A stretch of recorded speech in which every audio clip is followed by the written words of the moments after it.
듣거나 말거나 투자에 입문화. 오늘의 5번째 주제는 도박 중독의 첫걸음입니다.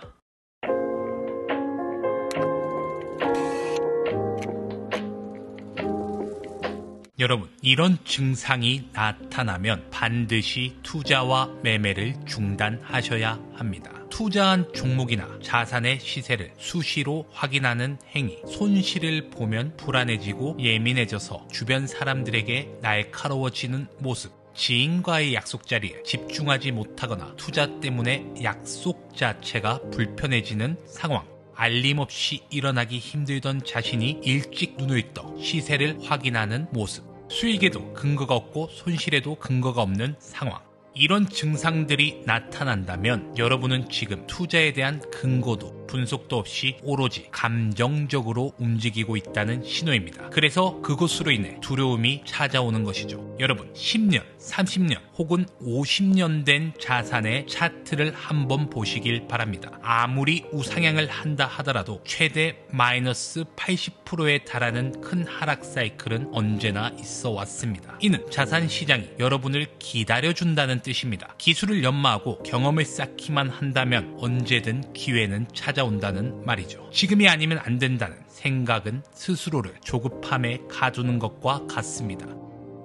이렇게 조급한 마음은 차분하고 냉철한 판단을 방해하게 됩니다. 그리고 더 나아가서 충동적인 결정으로 이어질 뿐입니다. 그럼 두려움은 어디서 오는 걸까요? 여러분께 제가 질문을 하나 드리겠습니다. 만약 제가 수심 40m 바다로 스쿠버 다이빙을 가자고 한다면 여러분은 어떤 생각이 드실까요? 깊은 바다로 들어가 본 적이 없는 사람이라면 막연한 두려움부터 생길 것입니다. 이 두려움은 곧 공포로 변할 수도 있겠죠. 그러나 여러분이 수심 1m, 5m, 10m, 20m 이런 식으로 차근차근 경험을 쌓아오고 연마를 해왔다면 그때는 두려움보다 설렘이 앞설 것입니다. 그렇다면 투자에도 단계가 있을까요? 투자에도 분명한 단계가 있습니다. 의사가 되려면 교육, 인턴, 레지던트를 거쳐야 하는 것처럼 투자도 철저한 훈련과 준비가 필요합니다. 단지 하고 싶다는 마음만으로 아무도 여러분을 수술실에 들이지 않습니다. 하지만 투자 시장은 다릅니다. 매수, 매도 버튼만 누르면 누구나 투자자가 될 수 있습니다. 기술적인 부분이나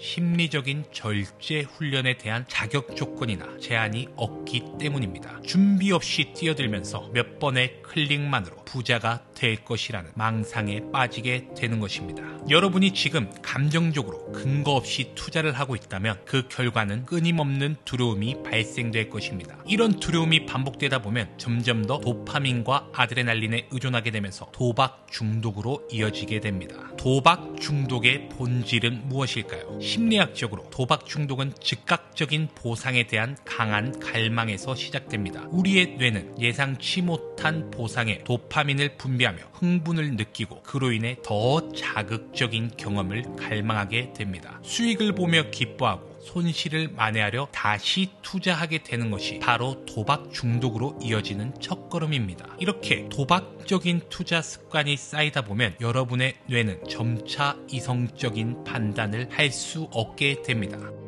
감정에 휘둘리는 뇌 구조의 기능의 변화. 장기적으로 감정적인 투자를 반복하게 되면 여러분의 뇌는 다음과 같은 변화를 겪습니다. 도파민 시스템의 왜곡. 도파민은 보상과 쾌락을 담당하는 신경 전달 물질입니다. 투자에서 더 큰 보상을 요구하게 되어 강한 자극에만 반응하는 상태가 됩니다. 일상적인 즐거움은 더 이상 뇌에 자극을 주지 않으며 중독적 행동을 반복하게 만듭니다.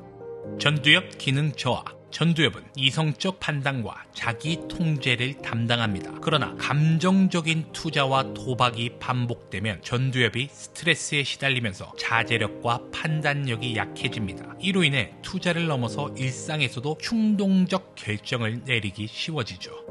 편도체의 과활성화. 편도체는 두려움과 스트레스를 조절합니다. 도박 중독은 편도체를 과도하게 활성화시키기 때문에 투자를 할 때마다 불안감과 스트레스를 느끼게 됩니다. 두려움 속에서 살아가는 상태가 정상처럼 느껴지는 악순환에 빠지게 되는 것입니다. 이렇게 뇌의 구조와 기능이 변화하면 투자뿐 아니라 삶의 모든 영역에서도 감정적이고 충동적인 행동이 이어지게 됩니다. 결국 투자가 여러분의 삶 전체를 무너뜨리는 결과로 이어지게 되는 것입니다. 근거와 확신이 있는 투자, 실패도 가치가 있습니다. 명확한 근거와 확신을 가지고 투자한다면 그 판단이 틀려도 괜찮습니다. 실패한 데이터들을 바탕으로 수정해 나갈 수 있는 진정한 경험이 쌓이기 때문입니다. 실패를 통해야만이 성공의 열쇠를 찾을 수 있습니다. 이제 막 투자를 시작한 분이라면 노동소득의 5% 미만으로 투자하는 것이 충분합니다. 이 소액으로 경험을 쌓고 자신만의 확신을 키워 나가야 합니다. 당장에 큰 돈을 투입하여 큰 수익과 큰 손실을 동시에 경험하는 것은 여러분들의 앞으로 나아갈 투자 여정에 독사과를 먹는 것과 같습니다. 감당할 수 없는 금액으로 투자에 나선다면 그 금액이 커질수록 감당하기 힘든 심리적 부담을 떠안게 됩니다. 그렇다면 어떻게 투자를 하는 게 현명한 투자자일까요? 진정한 투자자의 자격은 데이터와 경험에서 시작합니다. 여러분, 만약 여러분이 월 소득이 300만 원이라면 15만 원으로 한 달에 한 번씩만 매매하여 10%의 수익을 3년 동안 꾸준히 만들어 보시길 바랍니다. 만약 36번의 매매 기록을 여러분들이 성공적으로 10%씩 쌓아갔다면 비로소 여러분이 투자의 자격 조건이 생기는 것입니다. 스스로 도박 중독의 길로 빠져들고 있진 않은지, 근거 없이 감정적인 투자를 하고 있는지, 그리고 이 모든 것이 철저한 준비 없이 마음 가는 대로 단지 부자가 되고 싶다는 망상으로 인해 만들어진 결과들은 아닌지 한번 돌아볼 필요가 있어 보입니다. 다음 시간에도 더 깊이 있는 이야기로 찾아뵙겠습니다. 감사합니다.